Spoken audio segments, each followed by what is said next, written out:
I will not bow down. I will not bow down, America. I will not bow down to your government, to your religion.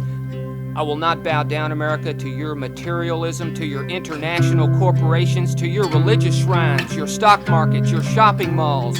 I will not bow down, America, to your coal mines, to your power plants. I will not go crawling down the deep shafts at midnight.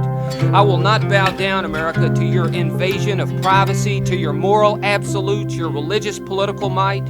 I will not bow down, America, to your assassins, the CIA, the FBI, the corporate police state, your killing, murdering machines.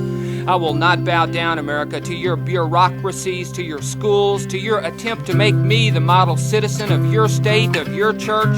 I will not bow down, America, to your history of lies, to your secrets in the best interest of to protect the people.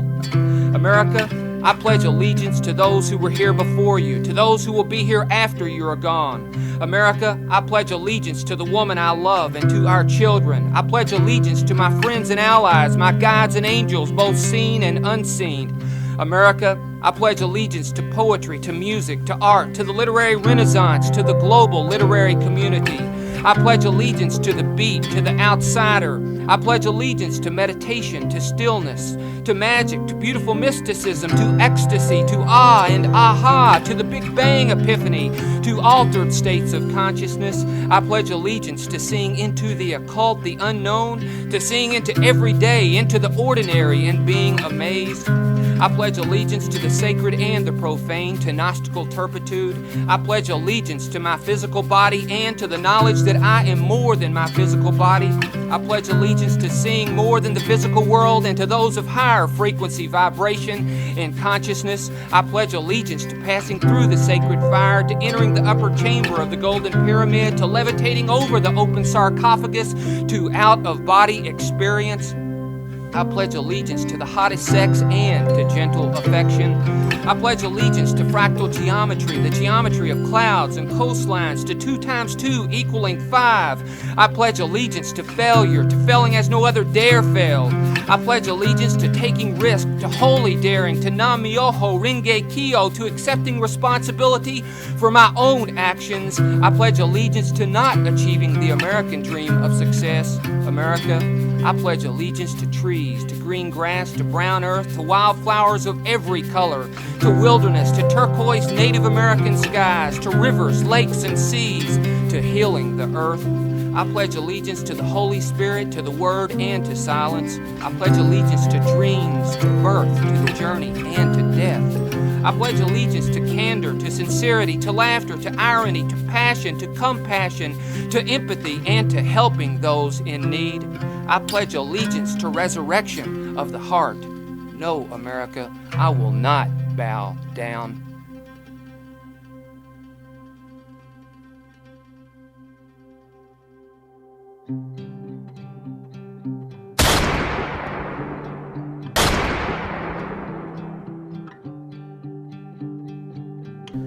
And I said, man, before I do it though, I just gotta ask one dude if it's cool.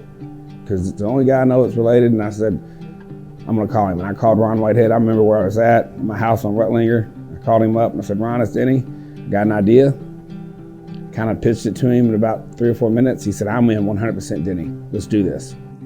Ron did something that so many great writers and poets and composers and playwrights and everyday people did, which was to reflect his upbringing, his childhood on a farm, his precious Kentucky roots. I first heard about Ron when reading a beat scene magazine published by Kevin Ring in England.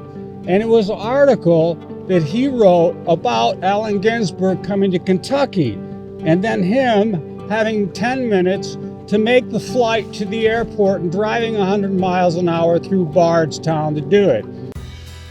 My role was to keep Hunter out of jail, to be basic, to keep him from embarrassing himself, getting hurt, or fucking up legally. And because of that role, that was the last road trip I went on with Hunter. Second last, Liesl Almond rally in Denver. There were associated nightmares to that trip, But we got Hunter home okay. But the real apex of the trip was that night at the auditorium where Hunter got the key to the city and all sorts of love from old friends, weird friends, new friends. And it'll go down in my archives as one of the best events for Hunter S. Thompson. And Whitehead had an awful lot to do with it. Well, my theory, with Ron is that he has given himself in to the art.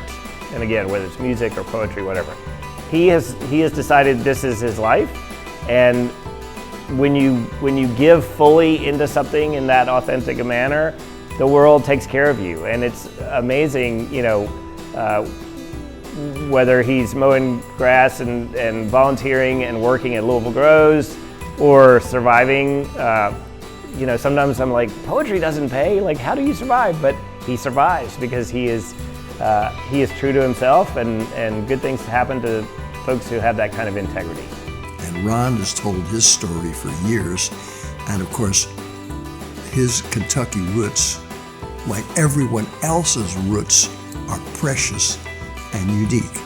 And while I certainly enjoyed watching Hee Haw and the Beverly Hillbillies on television, there's a lot of fun, that doesn't reflect anything about the South that I've known in the years that I lived in the South, certainly not from my forebears, many of whom still live in the South, and any more than great programs like The Sopranos represent every Italian American. So in a certain way, the South has been dismissed as being a bunch of morons, and therefore if you're supposed to be a great writer, you're supposed to look more like Little Lord Fauntleroy or someone who's part of the royal family.